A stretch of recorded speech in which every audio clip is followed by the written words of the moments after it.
Indo British advanced pain clinic నొప్పి మాయం surgery దూరం ఫర్ అపాయింట్మెంట్స్ 9155515563. అందరికీ నమస్కారం. నేను Swaroopa Potlapalli. Welcome to I dream. Bengaluru software engineer Atul Subhash ఆత్మహత్య ఘటన తర్వాత అనేక భార్య బాధితుల ఘటనలు వెలుగులోకి వస్తున్నాయి. కాసేపటి క్రితమే తమిళనాడులో ఓ భర్త అతని తల్లిదండ్రులు ఉరివేసుకుని చనిపోయారు. దానికి కారణం భార్య వేధింపులు. ఇంకొక వైపు చూస్తే వాజేడు ఎస్ఐ సూసైడ్ వెనుక కూడా ప్రియురాలి వేధింపులే కారణమనే విషయం తెలిసింది. ఆమెను పోలీసులు అరెస్ట్ చేశారు. అతుల్ సుభాష్ ఆత్మహత్య కేసులోనూ ఆయన భార్యతో పాటు అత్త బావమరిదిని కూడా పోలీసులు కటకటాల వెనక్కి పంపించారు. అతని చావు తర్వాత మెన్ టూ అనే ఉద్యమం ఇప్పుడు సోషల్ మీడియాలో బాగా ట్రెండింగ్లో ఉంది. అసలు చట్టాలు అనేవి మహిళల కోసమేనా? కోర్టులు పోలీసులు భార్యల వాదన తప్ప భర్తలను పట్టించుకోలేరా? ఇలా అనేక ప్రశ్నలు తలెత్తుతున్నాయి. ప్రస్తుతం నాతో పాటు లైఫ్ కోచ్ రజనీ రమ గారు ఉన్నారు. మేడంతో మాట్లాడదాం. మేడం నమస్తే. నమస్తే. ముందుగా మనం అతుల్ సుభాష్ ఘటన గురించి మాట్లాడుకుందాం మేడం. ఆయన సెల్ఫీ వీడియో చేసి పేజీల కొద్దీ సూసైడ్ నోట్ రాసి మరీ చనిపోయాడు. అసలు అవన్నీ వింటుంటే మనలాంటి ఆడవాళ్ళకు కూడా కన్నీళ్ళు వస్తున్నాయి. ఇది కరెక్టేనా? అసలు ఒక భార్య అత్తింటి వాళ్ళు ఒక మనిషిని ఇంత వేధించడం? అసలు వేధించే వాళ్ళు వేధిస్తారు, మనం అట్లా దానికి లొంగిపోకూడదు. ఇతను ఒంటరితనంతో బాధపడి ఇలా కమిట్ అయ్యాడు. అంటే సూసైడ్ చేసుకునే వాళ్ళు దాదాపుగా అటువంటి సిచ్యువేషన్లోనే చేసుకుంటారు. అయితే ఇది నేను చాలా వీడియోల్లో చెప్పున్నాను. ఇలాంటి సిచ్యువేషన్ వచ్చినప్పుడు ఫ్యామిలీ మెంబర్స్తో కానీ చుట్టుపక్కల ఆఫీస్లో ఉంటే కొలీగ్స్తో కానీ దగ్గరగా మసులుకోవాలి. అయితే ఇప్పుడు ఈ ఫ్యామిలీ ఎవరైతే ఉన్నారో నాకు తెలిసిన డివోర్స్ అయిపోయిందని విన్నాను. మరి డివోర్స్ అయిపోయిన తర్వాత కూడా ఆవిడ ఎందుకు వేధిస్తుంది? సరే, ఒకవేళ వేధిస్తే వాటికి ఇతను ఇంత ఫీల్ అవ్వాల్సిన అవసరం ఏముంది? ఇప్పుడు అవన్నీ చెల్లుబాటు కావు కదా డివోర్స్ అయిపోయిన తర్వాత అనేవి ఇవన్నీ అనుమానాలు కలుగుతున్నాయి. ఇప్పుడు డివోర్స్ అవ్వకముందైతే ఎన్ని డిమాండ్లైనా చేస్తారు.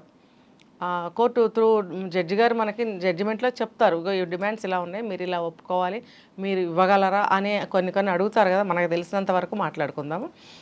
అయితే మరి అలాంటప్పుడు అవన్నీ సెటిల్మెంట్ అయిపోయినాయి. ఏమి ఇవ్వగలరా ఏమి ఇవ్వలేరా ఆయన అడిగే ఉంటారు. ఈయన కూడా ఇవ్వగలిగింది ఇచ్చి ఉంటారు. మరి డివోర్స్ అయిపోయిన తర్వాత ఈయన ఆవిడ ఇంకా ఎందుకు వేధింపులు వేధించింది, ఈయన ఎందుకు బాధపడవలసి వచ్చింది అనేది నాకు వివరంగా తెలియలేదు. అయితే తెలిసినంత వరకు చెప్తాను. ఈయన ఒకవేళ అలాంటివి ఉంటే డివోర్స్ అయిన తర్వాత మనకు అవసరం లేదు కదా. అంటే బాబును చూడనివ్వకుండా ఆమె ఇబ్బంది పెడుతోంది. ఎందుకంటే ఆయనకి కొడుకంటే చాలా ఇష్టం. అలాగే 3 కోట్ల భరణం కోసం కూడా బాగా ఒత్తిడి చేస్తోంది. పైగా ఇంకా నువ్వు చనిపోలేదా, సూసైడ్ చేసుకోలేదా అంటూ ఆమె అందరి ముందే ఎగతాళి చేసింది. ఇలాంటి వాటిని ఆ భర్త తట్టుకోలేకపోయాడు. దీనికి కారణాలు బ్యాక్ ఇంకా ఉంటాయండి, మనకి అన్నీ కూడా బయటకు రావు. ఇప్పుడు ఆ చిన్న వయసు ఆ అమ్మాయిది కానీ అబ్బాయిది కానీ మ్యారేజ్ అయ్యి 2-3 ఇయర్స్ అయ్యిందని చెప్తున్నారు. ఒక 3 ఇయర్స్ అనుకోండి, 2 ఇయర్స్ బాబు ఉన్నాడు. ఇంత త్వరగా వీళ్ళిద్దరి మధ్యన ఇలా డివోర్స్ అవడానికి కారణాలు ఏంటి అనేది వాళ్ళకే తెలుసు, మనకి కేసు కంప్లీట్గా తెలియదు కదా. అయితే ఊహించవచ్చు ఏంటి అని అంటే, ఇద్దరి మధ్యన కూడా అడ్జస్ట్మెంట్సే కానీ ఇష్టాలు కానీ లేకపోయి ఉండొచ్చు. తర్వాత ఆ అమ్మాయికి వేరే ఎక్స్ట్రా మ్యారిటల్ అఫైర్స్ ఏమైనా ఉన్నాయా కాదు, ఖచ్చితంగా ఉండుంటాయని నా అనుమానం. అవి ఉండటం వల్ల ఏమవుతుందంటే భర్త మీద ప్రేమ కానీ ఇష్టత కానీ తగ్గిపోవడం కాదు, ఏమంటే ఒక హేట్రేట్ పెరిగిపోతూ ఉంటుంది. అబ్బా, నేను ఫలానా వ్యక్తిని ఇష్టపడ్డాను కదా, ఇతని మొహం చూడాల్సి వస్తుంది ప్రతిరోజు, భర్తగా ఇతన్ని మన్నించవలసి వస్తుంది, ఇతనికి ఇంట్లో అన్నీ చేయాలి పెట్టాలి చూడాలి అని వస్తుంది, వదిలించుకుంటే నేను వెళ్ళిపోవచ్చు కదా అని వెతుకుతారు కొంతమంది, ఆ మైండ్ ఉన్న లేడీస్. అలా కారణాలు వెతికి డివోర్స్ ఏ కారణంగా పెట్టిందో డివోర్స్ అయితే వచ్చిందని విన్నాను. అయితే ఇప్పుడు డిమాండ్స్ మీరు అన్నారు 3 కోట్లని, మరి ఇవన్నీ డివోర్స్ అయిపోయిన తర్వాత అడగడానికి వీల్లేదు కదా. బిఫోర్ అయినట్టయితే కనుక జడ్జి గారు ఏదో ఒకటి చెప్తారు. అంత 3 కోట్ల భరణం అనేది ఎవరు అడగరు. ఇతను ఈ అతుల్ సుభాష్ అనే అతను ఎందుకు కంగారు పడవలసి వచ్చింది? జడ్జిమెంట్ వచ్చే వరకు ఆగాలి కదా. ఈ లోపల ఆ అమ్మాయి ఏమి అంటున్నప్పటికీ కూడా దానికి సంబంధించిన ఫోన్ కాల్స్ రిసీవ్ చేసుకోకుండా ఉండటం కానీ, లేకపోతే వేరే సిమ్ పెట్టుకుని దీన్ని పక్కన పడేయడం కానీ, ఇలాంటి ఆల్టర్నేట్స్ ఏమైనా చేసి ఉండవలసిందే. అవేమీ చేయకుండా, అంటే ఇతను వ్యక్తిగతంగా చాలా సెన్సిటివ్ ఫెలో అయి ఉండొచ్చు, కొంచెం పరువుకు ప్రాధాన్యత ఇచ్చే కుటుంబం అయి ఉండొచ్చు, అంత మాటకారి కాకపోయి ఉండొచ్చు, కొంత అమాయకత్వం అయి ఉండొచ్చు, కొంత ఎక్కువగా ప్రేమించే మనస్తత్వం అయి ఉండొచ్చు, ఎక్కువగా అడ్జస్ట్మెంట్ మెంటాలిటీ ఉండి ఉండొచ్చు. ఇన్ని కారణాల వల్ల ఈ అమ్మాయి హూత్ అంటే ఈ అమ్మాయి ఇతను భయపడిపోయాడు. ఇవన్నీ ఒకవేళ డివోర్స్ అవ్వకపోతే కోర్టు నిర్ణయించే వరకు ఆగాలి. డివోర్స్ అయిపోయిందంటే లెక్క చేయాల్సిన అవసరం లేదు, అంతే కదా.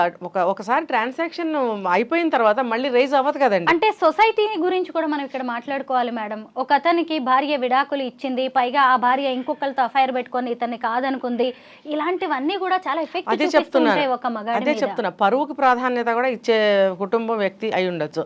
దీనికి తోడు ఇప్పుడు కూతురు తప్పు చేసిందండి, తప్పు చేసినప్పుడు సమర్థిస్తారు కదా తల్లిదండ్రులు.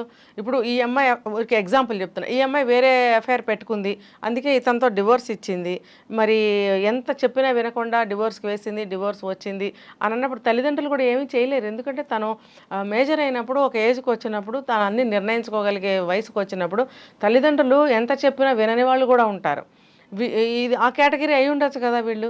సో ఇప్పుడు కూతురుకి ఎంత చూసినా ఆడపిల్ల, ఇష్టం లేదు వదిలేసింది, దానికి మనం ఏం చేయలేము. కానీ ఇప్పుడు ఈ అమ్మాయికి ఏదన్నా జరిగితే మనకే కదా నష్టం, బాధ.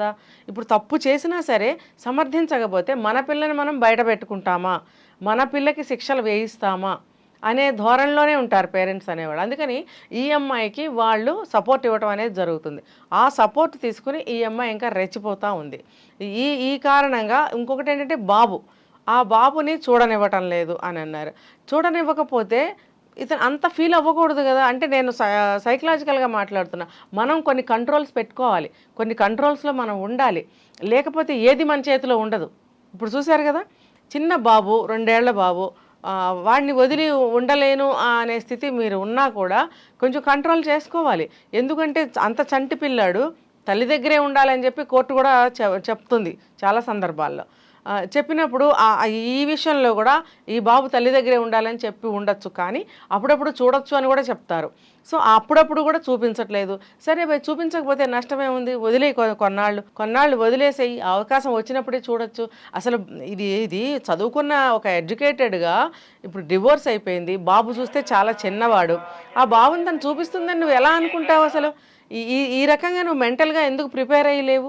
ఇప్పుడు అలా ప్రిపేర్ అయ్యి కనుక నువ్వు ఉంటే ఇంత మానసికమైనటువంటి ఒత్తిడికి కానీ సంక్షోభానికి కానీ గురి అవ్వరు. ప్రాక్టికల్గా ఆలోచించాలి ప్రతి ఒక్కటి కూడా. మీరిద్దరూ అనుకున్న తర్వాతే డివోర్స్ తీసుకున్నారు, అప్పుడు జడ్జిమెంట్ బాబు అక్కడ ఉండాలనే చెప్పారు అనుకోండి, తను చూపిస్తుందని మనం అనుకోలేం కదా. అంత గుడ్డిగా మనం ఎలా ఉంటాం, అంత అమాయకంగా ఉండకూడదు కదా. ఇట్లా అన్ని విషయాలు అతనికి మానసికంగా కుంగదీసినాయి.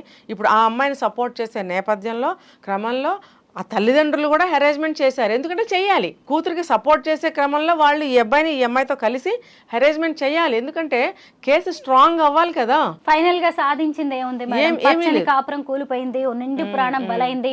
ఇప్పుడు చూస్తే అతని భార్య నిఖితా సింఘానియా, తర్వాత అత్త నిషా, బావమరిదిని అందరినీ అరెస్ట్ చేశారు. ఉన్న కాస్త పరువు పోయింది కదా. ఇప్పుడు వీళ్ళు ఆలోచించరు, పరువు పోతుందేమో అని ఎంత గుట్టుగా అయితే ఉంటారో కళ్ళు మూసుకున్నట్టు అనమాట. పక్క నుంచి అది పోతూనే ఉంటుంది, అసలు ఆ పోతున్న దాన్ని పట్టించుకోరు, పోతుందేమో అని బాధపడుతూ కూర్చుంటారు. ఇక్కడ అదే వచ్చింది, ఇక్కడ ప్రతి పరువు కేసుల్లోనూ ఇదే వస్తుంది. చంపేశాడు, జైలుకి వెళ్ళిపోయాడు, అప్పుడు పోలేదా పరువు? మేడం, ఈ సందర్భంగా మనం వాజేడు ఎస్ఐ రుద్రారపు హరీష్ గురించి కూడా మనం మాట్లాడుకోవాలి. ఆయన భార్య అని అనలేము, లవ్వరు. ఎందుకంటే పెళ్లి చేసుకోమని ఆ అబ్బాయిని బాగా ఒత్తిడి చేసింది. వాళ్ళిద్దరు కలిసి ఆ రోజు రిసార్ట్స్ లో కూడా ఉన్నారు. పైగా తాను గర్భవతిని అని చెప్పి బెదిరించడం వల్లే అతను అటు తల్లిదండ్రులకి ఇంకొక కొత్తగా పెళ్లి కుదిరింది, ఆ అమ్మాయికి ఏం చెప్పలేక, ఈ అమ్మాయికి ఏం చెప్పలేక, ఏం చేయాలో అర్థం కాక సూసైడ్ చేసుకున్నాడు. దాంతో ఇప్పుడు పోలీసులు అరెస్ట్ చేశారు. అంటే ఈ కేసుని ఇలా కాకుండా ఇంకో రకంగా ఎందుకు అతను డీల్ చేయలేకపోయాడు? సూసైడ్ ని ఎందుకు ఫైనల్ అనుకున్నాడు అంటారు? ఇది మనం ఇప్పుడు చెప్పుకున్నట్టు పరువుకి ఎక్కువ ప్రాధాన్యత ఇచ్చేవాళ్ళు, సున్నితమైన మనస్సు కలవాళ్ళు ఏమీ ఎటు తేల్చుకోలేక, ఎటు నిర్ణయించుకోలేని పరిస్థితుల్లో చేసే పనులు ఇవన్నీ. ఇప్పుడు తల్లిదండ్రులు కుదిర్చారు సంబంధం. ఇక్కడ ఈ అమ్మాయితో ఈ అబ్బాయి అఫైర్ పెట్టుకున్నాడన్న సంగతి ఇంట్లో తెలియక మ్యాచ్ సెటిల్ చేశారు. చేసినప్పుడు ఈ అబ్బాయి చెప్దాం అనుకునే లోపలే మ్యాచ్ సెటిల్ అయిపోయింది అనుకుందాం, మేబీ అదే జరిగి ఉండొచ్చు కూడా.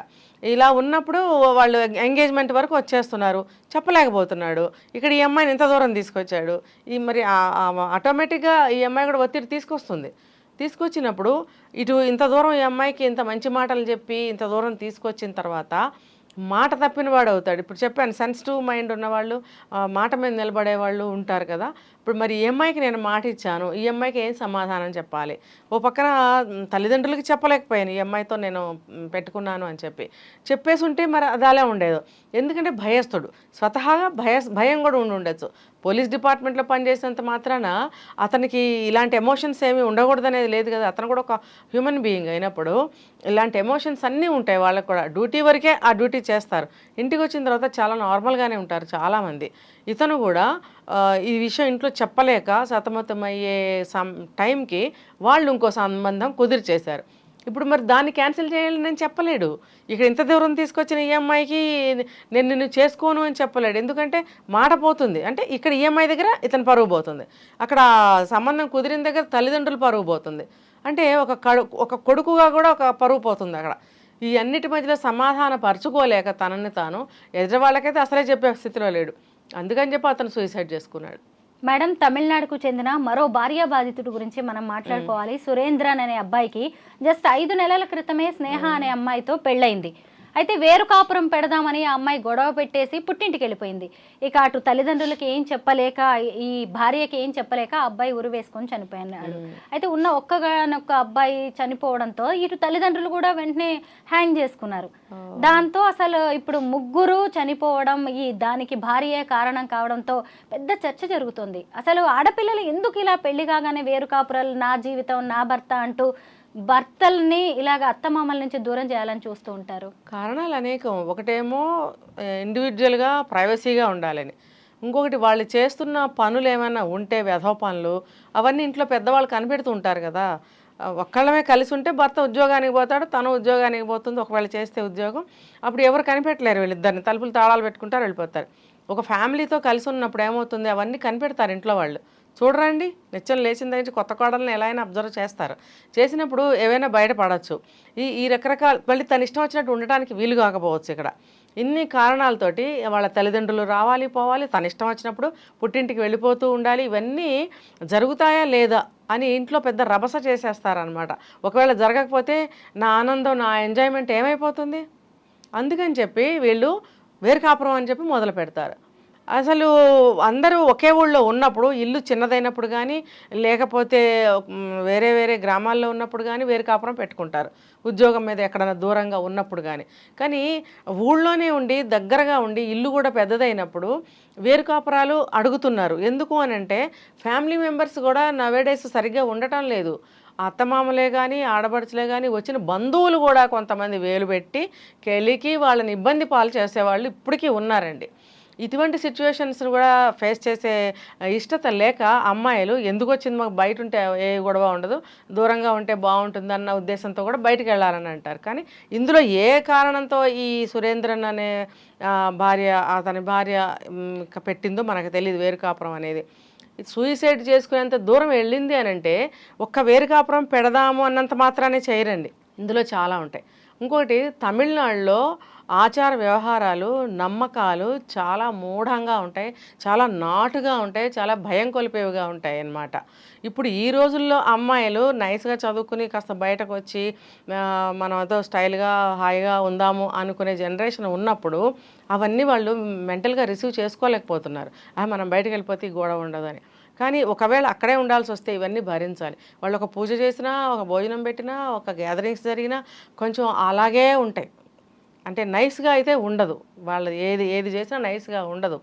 సో అటువంటి సిచ్యువేషన్స్ కూడా ఏమైనా ఉండొచ్చు ఇంట్లో. ఎందుకంటే తమిళనాడులో కూడా నేను ఉండి వచ్చాను, వాళ్ళ మధ్యనే ఉండొచ్చాను నేను. సో వాళ్ళు వాళ్ళ ఏది తీసుకున్నా, వాళ్ళ వ్యవహారం కానీ, ఆహార్యం కానీ, ఒక మాట తీరు కానీ, ఒకటి పెట్టే తీరు కానీ, తీసుకునే తీరు, ఏదైనా కూడా వాళ్ళది నైస్గా అయితే ఉండదండి. దీని వెనక ఏదో భయంకరమైన గట్టి నిజాలేవో ఉన్నాయి, అవి మనకి బయటకు రాలేదు. వేరు అనగానే ఏమి అలా జరగదండి. ఇప్పుడు అదే గనకైతే ఈ చిన్న విషయానికి ఒకవేళ అబ్బాయి పోయాడు, తల్లిదండ్రులు ఎందుకు చేసుకుంటారండి? ఇప్పుడు నేను చెప్పిన పద్ధతిలో ఉండే మనుషులు వాళ్ళు ఇంత చిన్నదానికి తల్లిదండ్రులు కూడా సూసైడ్ చేసుకున్నారు అంటే బలమైన కారణాలు ఏవో ఉన్నాయి ఆ అమ్మాయి వైపు నుంచి. ఆ అమ్మాయికి వేరే అఫైర్స్ ఏమైనా ఉంటే అవి తెలిసి పరువు పోతుంది కదా. పరువు ప్రధానంగానే ఈ హత్యలు, ఆత్మహత్యలు, ఇంకా వేరే ఏమి ఉండదు. అటు తిరిగి ఇటు తిరిగి ఆ కారణాలే వస్తాయి. మనం గృహహింస అనుకుంటే ఎక్కువగా ఆడవాళ్ళకి సంబంధించిందే అనుకుంటాం, కానీ 4 గోడల మధ్య ఎందరో మగాళ్ళు గృహహింసనే ఎదుర్కొంటున్నారు, నరకం చూస్తున్నారు. అయినా సరే భార్యలు చేస్తున్న ఆగడాలని బయట పెట్టడానికి ఇప్పటికి కూడా చాలా మంది మగవాళ్ళు వెనకాడుతున్నారు. ఎందుకంటారు? ఇదే మనం చెప్పుకున్నాం ఒక వీడియోలో. ఏదైనా సరే పురుగుని కాలు మీద ఉండగానే విదిలించాలి. తల్లో దాకా తీసుకొస్తే ఈ జుట్టులో ఇరుక్కుంటే దాన్ని తీయగలమా? వెంట్రుకలు తగ్గుతాయి, ఆ పురుగు కూడా ముక్కలవుతుంది, గందరగోళం అవుతుంది అక్కడ. అందుకని కాలు మీద ఎక్కినప్పుడే దులపాలి. ఏ విషయమైనా సరే, మంచి అయినా చెడైనా స్టార్టింగ్లోనే రిసీవింగ్స్.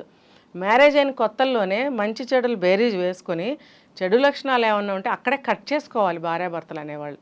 డిస్కస్ చేసుకోండి, మాట్లాడుకోండి, సరి చేసుకోండి, అడ్జస్ట్ అవ్వండి. ఏ పేరు పెట్టుకున్నా సరే అటువంటివి మొదట్లోనే కట్ చేసుకుని ఒక అగ్రిమెంట్కి అంటే ఒక మాట మీదకి రావాలి ఇద్దరు కూడా.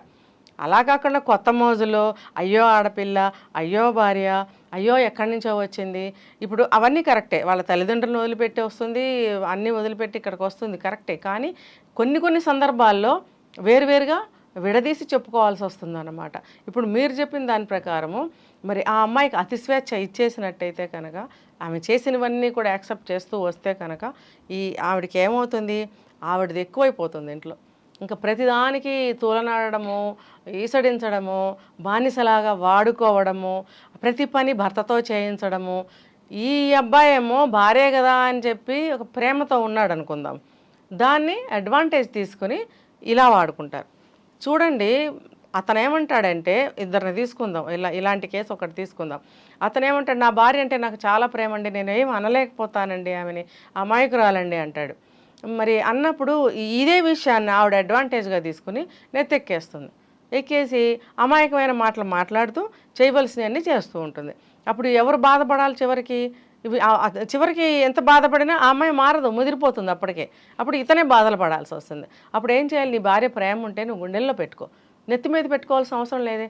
నేను ఇప్పుడు చాలామందికి చెప్తాను, భార్యని గుండెల్లో పెట్టుకుని ప్రేమించండి, మంచి చెడ్డలు చెప్పండి, సరి చేసుకోండి, అడ్జస్ట్ అయ్యి కాపురాలు చేయండి. కానీ నెత్తి మీద ఎక్కించుకుని డ్యాన్స్ చేయించుకుని మీరు బాధలు పడాల్సిన అవసరం లేదు.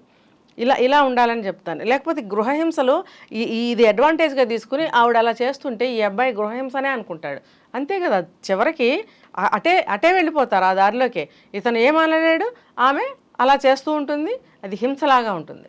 బెంగళూరు సాఫ్ట్వేర్ ఇంజనీర్ అతుల్ సుభాష్ ఘటనతో మెన్ టూ అనే ఉద్యమం ఇప్పుడు బాగా ట్రెండింగ్ లోకి వచ్చింది. ఎంతో మంది సాఫ్ట్వేర్ ఇంజనీర్స్ అతనికి సపోర్ట్ గా నిలుస్తున్నారు. అయితే ఇప్పుడు కొత్త చర్చ ఏంటంటే, ఎప్పుడు భార్యా బాధితులు ఇలాగే ఉండాలా, వాళ్ళకి చట్టాలు ఉండవా, భర్తల గోడు ఎవరు వినరా, మొత్తం అందరూ భార్యల మాటలే వింటారా అని చెప్పేసి అంటున్నారు. నిజమే కదా మేడం, మన సమాజం కూడా మహిళా పక్షపాతిగానే ఉంది. ప్రభుత్వాలు కావచ్చు, న్యాయస్థానాలు కూడా ఎక్కువగా మహిళల వాదన్నే వింటూ ఉంటారు. అయితే ఇప్పుడు భర్తల కోసం కూడా ప్రత్యేక చట్టాలు రావాల్సిన అవసరం ఉందంటారా? ఒకప్పుడు ఇవన్నీ ఉన్నాయండి, పూర్వకాలం ఏమీ లేవు కదా. చాలా తక్కువ కాలం నుంచి, ఒక 400 సంవత్సరాల నుంచో 300 సంవత్సరాల నుంచో అనుకోండి చట్టాలని. అంతకుముందు ఇవన్నీ లేవు, కానీ సమస్యలు ఎప్పుడూ ఉంటాయి కదా. ప్రతిదానికి ఒక సమస్యను లేవనెత్తుకోవటం, ప్రతి ఒక్క వ్యక్తికి ఏదో ఒక పేరు పెట్టి అతను ఇలాంటి వాడు, ఆమె ఇలాంటిదని చెడ్డ పేరు మాట్లాడటం, అసలు ఏది తీసుకున్నా ఆది కాలం నుంచి ఉన్నవే ఇవన్నీ. చట్టాలు వచ్చిన తర్వాత ఇలా మాట్లాడుకుంటున్నారు కదా. ప్రతి సమస్యని ఎలా పరిష్కరించుకునేవాళ్ళండి ఆ రోజుల్లో, అవును కదా. ఇప్పుడు ఉమ్మడి కుటుంబాలు ఉండేవి, ఉమ్మడి కుటుంబాలు ఉన్నాయి, లేని వాళ్ళు కూడా ఉన్నారు. ఉమ్మడి కుటుంబాలు ఒకే ఒక్క సంతానం ఉన్న వాళ్ళు అప్పుడు కూడా ఉన్నారు. 10 మంది సంతానం ఉన్న రోజుల్లో ఒకే ఒక్క సంతానం ఉన్న వాళ్ళు కూడా ఉన్నారు. 2-3 జనరేషన్స్ కలిసి ఉండేవాళ్ళు కదా, ఉండేవారు. బాబాయిలు, పెద్దనాన్నలు, తండ్రులు, తమ్ముళ్ళు వాళ్ళు కూడా కలిసి ఉండేవారు. అందరూ నాన్న, అమ్మ, ఒక 100 మంది ఉండేవారు. పెళ్లి కొడుకు, పెళ్లి కూతురు, మళ్ళీ 4 రోజులకి వీళ్ళకి పిల్లలు పుట్టడం, బాగుండేది అన్నీ. ఇప్పుడు మీరు అడిగిన దానికి ఆ చట్టాలు అనేవి అప్పుడు లేవు కదండి. ఎలా పరిష్కారం అయ్యేవి చెప్పండి? ఇప్పుడు ఒకరికొకరు చెప్పడము, అడ్జస్ట్ అవ్వడము, ఇలాంటివి ఏది కూడా నెత్తి మీద వరకు తెచ్చుకునేవారు కాదు. భయభక్తులు చిన్నప్పటి నుంచి వాళ్ళకి అందరూ భయభక్తులు నేర్పుకుంటూ ఒక క్రమ పద్ధతిలో కుటుంబం నడిచేది. ఇప్పుడు భయం కానీ భక్తి సంగతి పక్కన పెట్టండి, భయం ఉందా ఎవరికైనా? అసలు ఏ విషయంలోనూ ఒక జంక్ అనేది ఉందా? అంటే భయం తర్వాత వచ్చేది జంక్ అనమాట. ఇది కొంచెం వెనక స్టెప్, భయం అనేది తర్వాత. అసలు జంక్ అనేది ఉందా? జంక్ అనేది ఉంటే నీకు భయం కలుగుతుంది. అసలు నీకు ఏదీ లేదే, మరి అలాంటప్పుడు విచ్చలవిడిగా ప్రవర్తిస్తున్నప్పుడు కొత్త కొత్త రోగాలు ఇప్పుడు ఎలా వస్తున్నాయో కొత్త కొత్త సమస్యలు కూడా అలాగే వస్తున్నాయి. ఇష్టం వచ్చినట్టు మనం పిచ్చి పిచ్చి పనులన్నీ చేసేసుకుని చట్టాలు కొన్నిటికి చేసి ఉన్నారు, మనం ఇష్టం వచ్చినట్టు పిచ్చి పిచ్చిగా జీవితాలని తారుమారు చేసేసి వ్యవహారాలని వ్యవస్థల్ని తారుమారు చేసేసి చట్టాల మీద పడితే ఎలాగా? ఇప్పుడు ఒకప్పుడు ఆడవాళ్ళ హింసకి గురయ్యారు, ఇప్పుడు అవుతున్నారు, అందుకని చెప్పి ఆడవాళ్ళకి చట్టాలు పెట్టారు. ఇప్పుడు ఈ రకంగా ఆడవాళ్ళు మారిపోయి ఎదురు తిరిగి మగవాళ్ళని కూడా హింస పెడతారని పాపం ఆ రోజుల్లో వాళ్ళకి తెలియక ఆడవాళ్ళు ఎప్పుడు బాధపడుతున్నారు కదా అని చెప్పి ఇలా పెట్టారు. పెట్టినప్పుడు వీళ్ళు ఎవరికైతే న్యాయపరంగా ధర్మపరంగా జెన్యూన్గా బాధపడుతున్నారో వాళ్ళని ఉపయోగించుకోమని చెప్పారు. కానీ ప్రతి చిన్నదానికి అది అడ్డం పెట్టుకుని కేసులు పెట్టేసి భర్తని రోడ్డు మీదకి ఈడ్చేయమని చెప్పి ఎవరు చెప్పలేదు. అదిగే నేను చెప్పింది, ఇది ఉపాయాలతోటి మంచి మంచి ఆలోచనలతోటి సమస్యల్ని పరిష్కరించుకునేవారు ఆ రోజుల్లో. ఇప్పుడు అసలు అది లేదు, కోర్టుకు ఎక్కేయడమే. అంటే ఎవ్వరూ కూడా ఏది చెప్పే అంత స్థాయిలో లేరనమాట. కోర్టుకి ఎక్కాలి, జడ్జి గారే చెప్పాలి, అప్పుడే ఆ సమస్యకు పరిష్కారం అనే స్థాయికి వచ్చేసారు.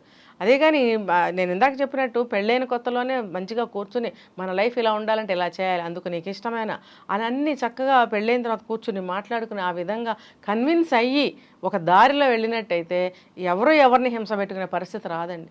భార్యాభర్తలు కావడి కుండలు అలాగే బండి చక్రాలు అంటూ వాళ్ళని పోలుస్తూ ఉంటారు. అయితే చిన్న చిన్న సమస్యలనే పెద్దగా చేసుకొని చావు వరకు వెళ్తున్నారు. ఇది ఏమాత్రం కరెక్ట్ కాదు. ఇప్పుడు మనం మాట్లాడుకున్న ఘటనలన్నీ కూడా అందరినీ బాధ పెట్టేవే, అవతల వ్యక్తులకు కూడా ఎన్నో ఇబ్బందులు ఉంటాయి.